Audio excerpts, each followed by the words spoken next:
وسلام على عباده الذين اصطفى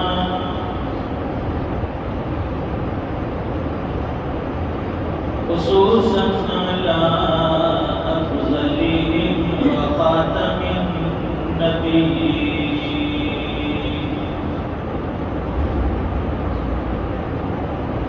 محمد النبي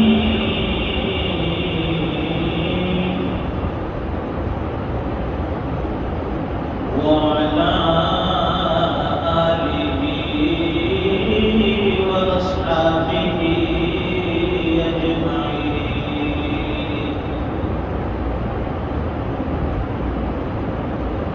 أما بعد فأعوذ بالله من الشيطان الرجيم. بسم الله الرحمن الرحيم.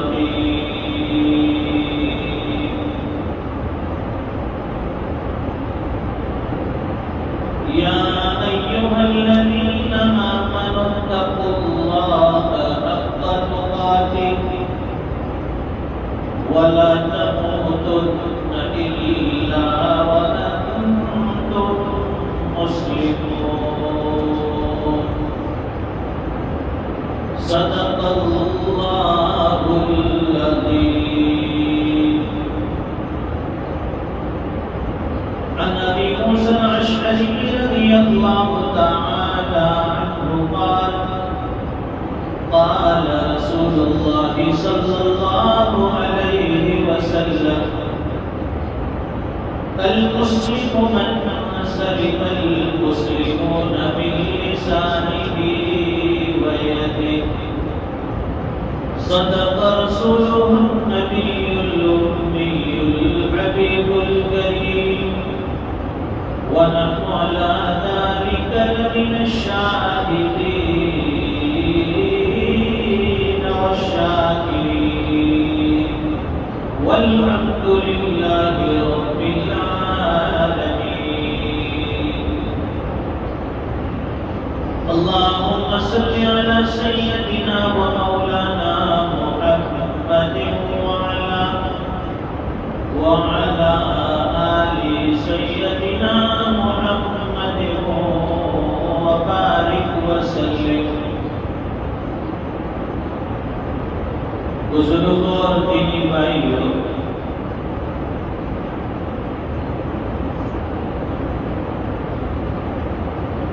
حضور پاک صلی اللہ علیہ وسلم کے ذریعے اللہ تعالیٰ نے بہترین دین عطا فرمایا.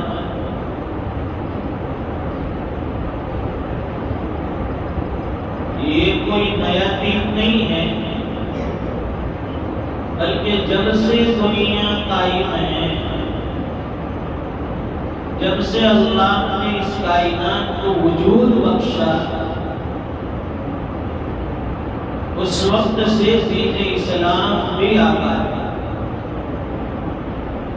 اور یہ دین، یہ مذہب کب تک چلے گا؟ جب تک یہ دنیا کا علم، کائنات کا خاتمہ نہیں ہو جاتا، تب تک یہ دین چلنے والا ہے. کوئی کتنا بھی ایڑی چوٹی کا زور لگا لے، کتنی بھی محنتیں کر لے، کتنا بھی اتحاد و اتفاق کر لے اس دین کو مٹانے کی، مذہب اسلام کو نابود کرنے کی، لیکن یہ دین مٹنے والا نہیں ہے. جتنا اس کو دبائیں گے اتنا یہ دنیا میں پھیلے گا. جتنا مٹانے کی کوشش کریں گے اتنے دنیا میں اسلام کے دین کے فالوور بڑھے گا. ہمیں اور آپ کو بھی اللہ تعالیٰ نے اس دین کی محنت کے لیے بھیجا ہے کہ مذہب اسلام پر چلو بھی اور اس کے پھیلانے کی، مذہب اسلام دوسرے لوگوں تک پہنچانے کی محنت بھی کریں. لیکن حال ہمارا یہ ہے، اللہ معاف فرمائے، نہ تو ہم خود اس پر صحیح طور پر 100% چلتے ہیں، عمل کرتے ہیں، اور نہ اسلام کی دعوت لوگوں تک پہنچاتے ہیں. دو میں سے ایک کام بھی نہیں ہو رہا ہے. وقت کی نمازیں پڑھ لی، کچھ تلاوت کر لی، ہم سمجھتے ہیں کہ بہت دیندار ہے. اس سے دین کا حق ادا نہیں ہوتا. دین پر کیسے چلنا ہے، کیسے محنت کرنی ہے اور دوسروں کو کیسے دعوت دی جائے، یہ چیز خود بخود نہیں آئے گی. اس کے لیے ہمیں صحابہ کرام کے حالات پڑھنے پڑیں گے کہ صحابہ کرام کہاں تھے، اللہ نے کہاں پہنچایا، کون تھے، اللہ نے انہیں کون بنا دیا. میری زندگی کا مقصد تیرے دین کی سرفرازی، میں اسی لیے مسلمان، میں اسی لیے نمازی. ہماری زندگی کا مقصد کیا ہے؟ اللہ کے دین کی سربلندی، اللہ کے دین کو فروغ دینا، دنیا کی انسانوں تک پہنچانا، یہ ہماری ذمہ داری ہے. کل قیامت کے دن پوچھ ہوگی دین پر کتنا عمل کیا، کتنا لوگوں تک پہنچایا، کوئی جواب نہیں کرنا پڑے گا. حضور پاک صلی اللہ علیہ وسلم کی تعلیمات دیکھیے، صحابہ کرام کی تعلیمات دیکھیے. رات دن کی محنتیں ہیں، خود بھی دین پر چلتے ہیں، دوسروں کو بھی چلنے کی دعوت دیتے ہیں، خود بھی اسلام کے احکام کو فالو کرتے ہیں، دوسروں کو بھی اسلام کے احکام کی طرف لانے کی کوشش کرتے ہیں. یہ صحابہ کرام کا اوڑھنا بچھونا، یہ صحابہ کرام کا مشن رہا، یہ زندگی کا خلاصہ رہا. دین پہنچاؤ اللہ کے بندو، دنیا کے لوگوں تک دین پہنچاؤ. ہمارے اندر ڈر بیٹھا ہوا ہے، ایک خوف بیٹھا ہوا ہے، خود بھی عمل کرنے سے اور دین پر چلنے سے ڈرتے ہیں. لوگ کیا کہیں گے، وہی داڑھی رکھ لو، ڈرتے ہیں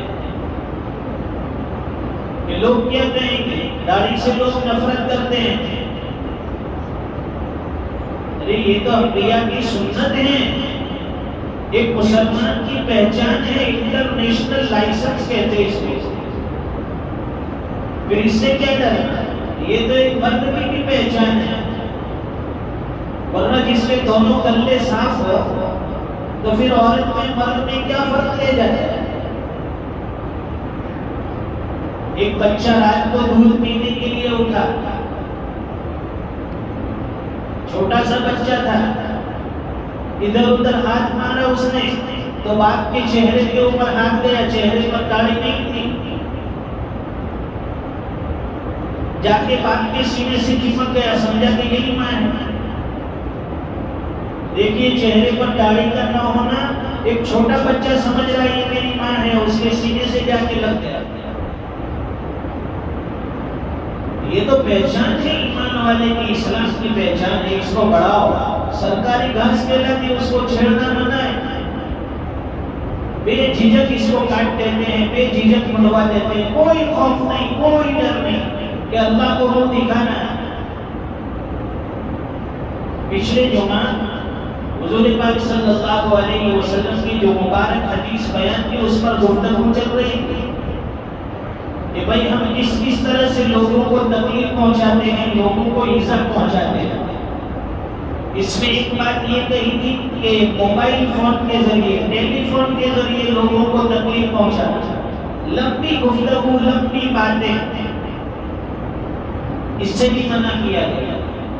اور دوسری چیز یہ بتائی کہ جب بھی ہمیں ضرورت پڑے کسی سے گفتگو کرنے کی، کسی سے بات چیت کرنے کی، ایک مرتبہ اس کو ڈائل کرو، ایک مرتبہ کال لگاؤ. رنگ بج رہی ہے، اب وہ آدمی اگر اٹھانے والا ہے، بات کرنا چاہتا ہے تو وہ اٹھا لے گا. اس کا بات کرنے کا موڈ نہیں ہے، اس وقت وہ فارغ نہیں ہے، تو وہ ہمارا فون ریسیو نہیں کرے گا، نہیں اٹھائے گا. سمجھ لیجیے کہ یہ مجھ سے بات کرنا اس وقت نہیں چاہتا. لیکن ہمارا حال کیا ہے؟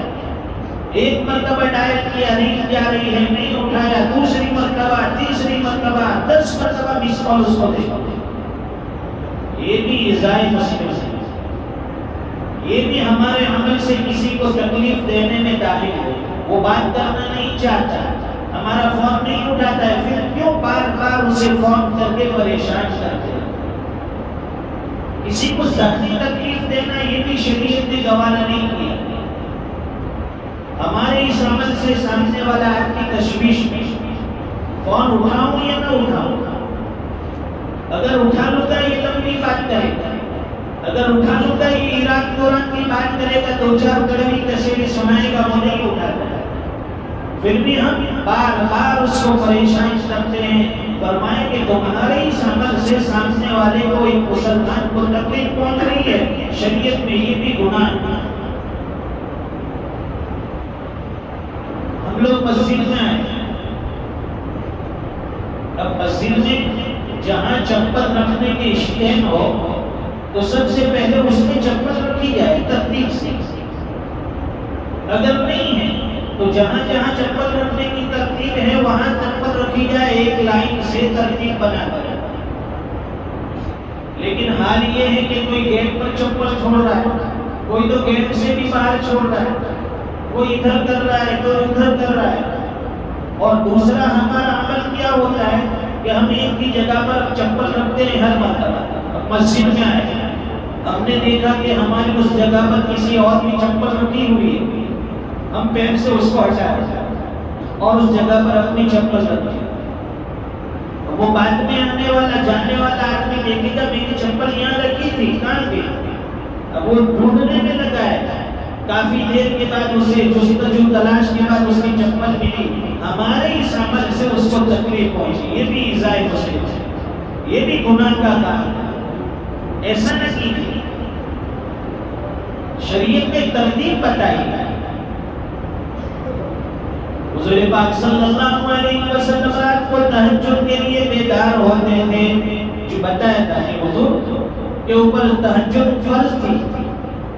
حضور پاک صلی اللہ علیہ وسلم تہجد کے لیے بیدار ہوتے ہیں۔ حدیث شریف میں آتا ہے قام رویدن وفتح الباب رویدن، حضور پاک صلی اللہ علیہ وسلم آہستہ سے کھڑے ہوتے ہیں اور آہستہ سے دروازے کو کھولتے ہیں۔ ایسا نہیں کہ دھڑادھڑ جیسے ہماری عادت ہوتی، رات میں کبھی بھی اٹھیں گے پیشاب کے لیے، استنجا کے لیے اٹھیں گے، بھاگم بھاگی ادھر ادھر، یہ دروازہ کھٹکھٹایا، ادھر دروازہ ٹھوک رہے، اس سے دوسروں کے آرام میں خلل ہو جائے، ہمارے اس عمل سے دوسروں کو تکلیف پہنچتی ہے۔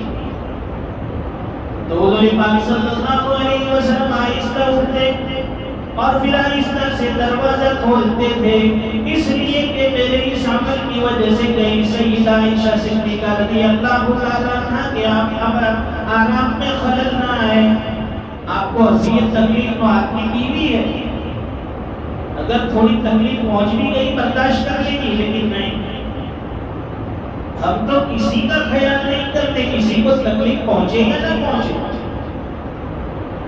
ہمارے عمل سے نہ جانے کتنوں کو تکلیف پہنچتی ہے۔ حدیث شریف میں حضور پاک صلی اللہ علیہ وسلم نے دو عمل بتائے، انسان کے دو اعضاء بتائے کہ جس سے عام طور پر لوگوں کو ایذا پہنچتی ہے، تکلیف پہنچتی ہے۔ فرمایا المسلم من سلم المسلمون بلسانه ويده، اللہ کے رسول فرماتے ہیں کہ مسلمان کون ہے، مسلمان کی پہچان کیا ہے؟ فرمائے کہ جس کی زبان سے بھی دوسرے مسلمان محفوظ، اس کے ہاتھ سے بھی دوسرے مسلمان محفوظ۔ یہ زبان ایک اور چھوٹی، جرمہ صغیر و جرمہ کبیر، اس کی ہائٹ باڈی بہت چھوٹی سی ہے، لیکن یہ بڑے بڑے کارنامے انجام دیتی ہے، بڑے بڑے گناہ کروا دیتی ہے، اس کے جرم بڑے بڑے۔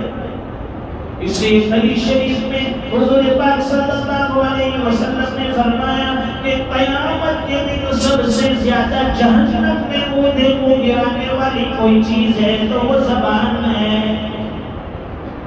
جہنم میں سب سے زیادہ جانے کی وجہ جو ہوگی فرمایا کہ زبان ہے، اس لیے فرمایا کہ عورت کثرت سے جہنم میں جانے والی کیوں؟ اس لیے کہ اس کی زبان بہت چلتی ہے۔